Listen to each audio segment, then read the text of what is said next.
నమస్కారం అండి. ఓం నమ శివాయ. ఓం నమో వెంకటేశాయ. మీనరాశి మార్చ్ నెల రాశి ఫలితాలు చూద్దాం. మిమ్మల్ని టార్గెట్ చేయబోతున్నారు ఎవరు? మీ స్పౌస్. అంటే ఏంటి? ఈసారి మీ మీద కన్నుంది. అంటే ఏంటి? మిమ్మల్ని ప్రేమిస్తున్నారు ఒక వ్యక్తి. మీరు ప్రేమించడం కాదండి. మీకు తెలియకుండా మిమ్మల్ని ఒక అమ్మాయి ప్రేమిస్తుంది. మీకు తెలియకుండా మిమ్మల్ని ఒక అబ్బాయి ప్రేమిస్తున్నాడు. ఇది జరుగుతుంది మీకు అసలు అవగాహన కూడా లేదు. సడన్గా మనిషి మీ ముందుకు వచ్చి ఐ లవ్ యూ అంటాడు. నేను కొన్ని రాసుల్లో చెప్పాను దీని ముందు, సడన్గా అన్ఎక్స్పెక్టెడ్గా ఎవరో వచ్చేస్తారని. ఇదే అది. మీకు అర్థమైంది అనుకుంటా నేను ఇప్పుడు చెప్పింది.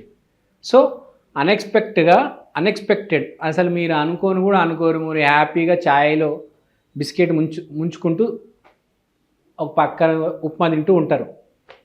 సడన్గా మీ ముందు మనిషి వచ్చి ప్రపోజ్ చేసేస్తాడు. సడన్గా మీకు ఫోన్లో మెసేజ్ వచ్చేస్తుంది. మీకు అసలు అర్థం కూడా కాదు. అప్పుడు దాకా మీరు ఫ్రెండు వీడెవడో అనుకుంటారు. Out of the blue, nowhere. మీకు తెలీదు. మీకు అసలు ప్రేమించే ఉద్దేశం లేదు. మీరు అసలు ప్రేమ జోన్లోనే లేరు. మీరేదో మీ పని చేసుకుంటున్నారు. మీ గిన్నెలు మీరు కడుక్కుంటున్నారు. మీ పుస్తకాలు మీరు చదువుకుంటున్నారు. సడన్గా ఏదో దేవుడు వరం అన్నట్టుగా ఒకడు వచ్చి ఐ లవ్ యూ ఇలా గులాబీ పువ్వు ముందు పెట్టేస్తారు. ఏం చేస్తారు మీరు? చచ్చినట్టు ఒప్పుకోవాల్సి వస్తుంది. భూమి మీద ఉన్నాడు ఎవడన్నా ప్రేమని కాదనేవాడు? సో పాయింట్ ఏంటంటే అన్ఎక్స్పెక్టెడ్గా ఒక ఝలక్ తగులుతుంది. సో ఇక్కడ పాయింట్ ఏంటి?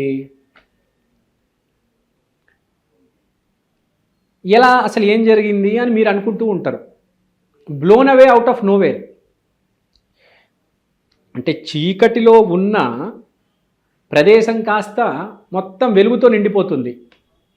మీకు ఇప్పుడు దాకా జోన్లో ఆ మత్తు, ఆ ప్రేమ అనే మత్తు మీరు మొత్తం చీకటితో కప్పేస్తున్నారు. ఒకటేసారి ప్రేమ పడేసరికి మొత్తం మత్తంతా ఎక్కేసి ఇలా లైటప్ అయిపోతారు. అంటే ఒకటేసారి మీలో ఫీలింగ్స్ వచ్చేస్తాయి. ఆ పుష్ప 2లో రష్మిక మందనకు ఫీలింగ్స్ ఎట్లా వస్తాయో అలా మీకు ఫీలింగ్స్ అనేవి మొదలవుతాయి. తర్వాత ఇంట్లో కూర్చున్నప్పుడు బాగా ఇవి మిమ్మల్ని లాగుతాయి. బయటికి వెళ్ళేటప్పుడు అంతా మర్చిపోతారు. ఇంట్లో కూర్చున్నప్పుడు వాడు గుర్తుకొస్తూ ఉంటాడు. అబ్బాయి ఏంటి వాడు ఇలా చెప్పేశాడు నాకు, అసలు నన్ను ఏమనుకుంటున్నాడు, నా గురించి ఏమని, అంత పెద్ద అందగత్తినా, అసలు అలా ఎలా ప్రేమించేశాడు నన్ను, అసలు నాకు తెలియకుండా నన్ను ఎలా ప్రేమిస్తాడు. అంటే మనసులో పోరాటం. మీ మనసులో మీకోసం మీరు పోరాటం చేసుకుంటారు.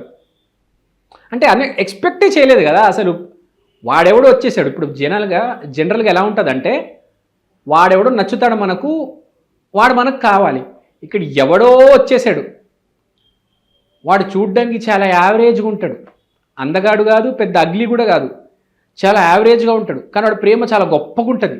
ఇప్పుడేంటి వీడికి కమిట్ అయిపోదామా, లేదంటే నాకు ఇష్టమున్నాడు అందగాడికి ఫిక్స్ అయ్యి ఎతికి వాడిని టార్గెట్ చేద్దామా? ఇది కదా బేసిక్గా లేడీస్ చేసేది. అందగాడిని బాగా డబ్బులు సంపాదించే డాక్టర్, ఇంజనీర్ని చూసి టార్గెట్ చేసి ప్రేమలో పడి పెళ్లి చేసుకొని లైఫ్ సెటిల్ చేసుకుంటారు. కానీ ఈసారి మొత్తం వెరైటీగా జరుగుద్ది. మీకు ఒక ఆఫర్ వస్తుంది. He will give you an offer which you cannot refuse. I will make you A offer which you cannot refuse. God father సినిమాలో ఇలా దీనికి దగ్గరకు డైలాగ్ ఉంటుంది అనమాట. ఎవడో వచ్చి మనకు ఆఫర్ ఇవ్వడం ఏంది, ఆగవే ఆగు, ఎవడో బంపర్ ఆఫర్ ఇస్తున్నాడంట. ఏ బ్రహ్మాండం కూడా ఒక డైలాగ్ ఉంటుంది.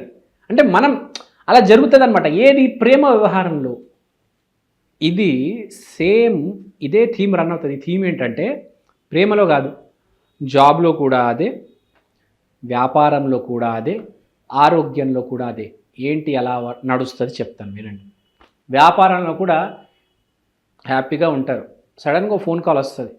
అన్నా మన ఇట్లా పోర్టులో కొత్త సరుకు వచ్చిందంట, కావాలా నీకు అని ఒకటి ఫోన్ చేస్తాడు. నువ్వు చేపల వ్యాపారివి, ఎవడో సొర చేప అమ్ముతున్నాడు, కొనుక్కోవా నువ్వు, చెప్పు, దాన్ని అమ్ముకోవా, అలా ఒక ఆఫరు. లేదంటే నువ్వు జాబ్ ఎతుకుతూ ఉంటావు, సడన్గా నీకు ఎక్కడో రిఫరెన్స్తో ఎక్కడో జాబ్ దొరుకుతుంది, జాయిన్ అవ్వవా, చెప్పు, అవుతావు కదా. అది వ్యాపారం కావచ్చు, జాబ్ కావచ్చు. ఆరోగ్యం కూడా నీకు అనుకోకుండా ఒక క్లినిక్కి వెళ్ళిపోతావు అనమాట, ఎవరితో ఫ్రెండ్తో వెళ్తుంటే సడన్గా ఒక క్లినిక్ నేను తీసుకెళ్ళిపోతాడు, అక్కడ మంచి డాక్టర్ ఎదురవుతాడు, నీకు మంచి డైట్ ప్లాన్ చెప్తాడు, నువ్వు అన్ఎక్స్పెక్టెడ్గా అరే ఇదేం జరిగింది అనుకుంటావు.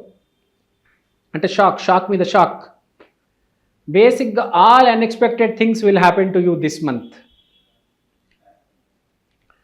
బట్ జరిగేవన్నీ మన మంచికేనా కాదా అనేది కూడా మనకు ఒక నిఘా ఉండాలి. కాబట్టి 1కి 10 సార్లు ఆలోచించండి, లేకపోతే మళ్ళీ మీ మీదకి వస్తుంది, అది నువ్వే చేసుకున్నావురా అంటారు, కానీ యాక్చువల్గా వచ్చింది ఎక్స్టర్నల్ ఫోర్స్ నుంచి. సో ఇక్కడ అర్థం చేసుకోవాల్సింది ఏంటంటే మనకు అంతా మంచిగా జరగాలి కాబట్టి దైవనామస్మరణ చేయాలి. మీనం అంటే దత్తాత్రేయ, శ్రీ గురుదత్త జయ గురుదత్త, శ్రీ గురుదత్త జయ గురుదత్త, ఈ నామం జపించాలి నిరంతరంగా.